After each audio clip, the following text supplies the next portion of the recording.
aujourd'hui on se retrouve pour le résumé du tome 10 de Détective Conan.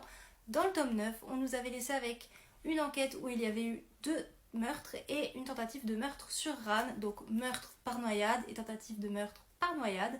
Et donc dans le premier chapitre de ce tome 10, on va avoir la résolution de l'enquête. Donc en fait, le meurtrier a voulu faire diversion en faisant disjoncter l'électricité dans la maison. Donc pour cela, il a fait fonctionner en même temps toutes les clims des chambres et le micro-ondes pour que ça va tout disjoncter et qu'ils soient tous dans le noir.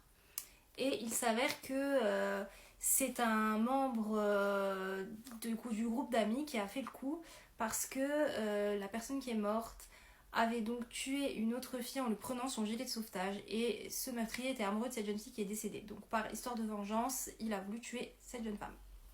Ensuite, dans ce tome, on va rencontrer un personnage qui est hyper important, qui est Eiji. Donc Eiji, c'est un détective lycéen comme Shinichi et il est donc à la recherche de Shinichi justement.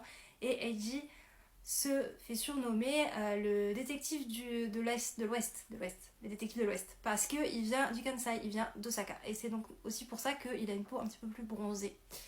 Et c'est d'ailleurs mon personnage préféré de tout détective Conan. Donc quand on va découvrir Eiji, Conan il sera malade et pour lui faire passer son rhume, Eiji va lui proposer de boire de l'alcool. Et suite à l'absorption de cet alcool, Conan va retrouver sa forme adulte, donc sa forme de Shinichi, pendant un laps court de temps et il va ensuite redevenir enfant. Donc ce qu'il va faire, qu'il va vouloir reboire cet alcool en pensant qu'il allait définitivement redevenir adulte. Sauf que ça marche pas comme ça, parce que le professeur Agassa lui dit que son corps s'est accoutumé à l'alcool et que ça ne fonctionne plus. Donc il va falloir que Conan trouve une autre solution pour pouvoir retrouver sa taille normale. On a aussi une enquête où Conan va être avec le club des détectives juniors. Ils vont aller dans une bibliothèque et ils vont apprendre que un des employés a mystérieusement disparu. Et il s'avère qu'en fait, dans les livres de la bibliothèque sont cachés de la drogue, donc il y a un trafic de drogue. Et cet employé a en fait été tué parce qu'il avait découvert le trafic de drogue. Il a été tué par le directeur de la bibliothèque qui, quand il se rend compte que Conan et ses amis sont dans la bibliothèque et ont découvert le poteau rose, essaie de les tuer. Mais heureusement, il n'y arrivera pas. Et en fait, le cadavre de l'employé n'avait pas été retrouvé, mais il était caché au-dessus de l'ascenseur, au-dessus de la cage d'ascenseur. Donc Conan et ses amis vont réussir à découvrir, à résoudre cette enquête.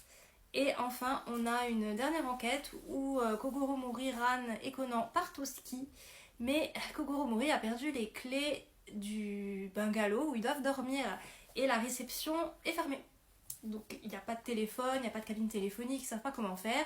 Et il y a un professeur en chirurgie qui va passer par là et il va lui dire « Oh mais vous êtes Kogoro Mori, je suis toutes vos enquêtes, blablabla ». Il lui explique « Bah voilà, oui, nous on a perdu nos clés, on est bien embêtés ». Et puis ce monsieur va leur dire « Bah venez dans mon chalet, vous pouvez utiliser mon téléphone ». Donc ils se rendent tous les trois dans le chalet de ce monsieur pour passer un coup de téléphone à la réception pour pouvoir retrouver leurs clés. Et se trouvent avec ce monsieur 3 de ses élèves à l'université. Et ce professeur en chirurgie va se faire assassiner quand il regardait son feuilleton. Donc il va être assassiné par des coups de couteau dans le dos sur sa chaise. Et donc on va essayer de savoir qui a tué ce monsieur, sachant que c'est forcément l'un de 3 de ses élèves, enfin c'est l'un des 3. Et qu'il y en a un qui avait quitté la pièce pour soi-disant aller skier et il est rentré plus tôt en disant oui mais... ils ont dit qu'il allait avoir une tempête de neige, alors je suis rentrée plus tôt, etc., etc. Et Conan, à la fin du tome, va découvrir un briquet. Un briquet sur lequel il y a du sang et une sorte de nappe, enfin un tissu sur lequel il y a des traces de sang. Et il va faire un lien entre ça et la dernière phrase du chirurgien avant de mourir qui était, je vous la lis, c'est la dernière phrase qu'il a dit à Conan. Je voulais un cheval, mais ce n'est pas si facile. Donc le tome nous laisse sur ça, Conan qui a fait les liens entre les 3. Et on aura donc la réponse au prochain tome.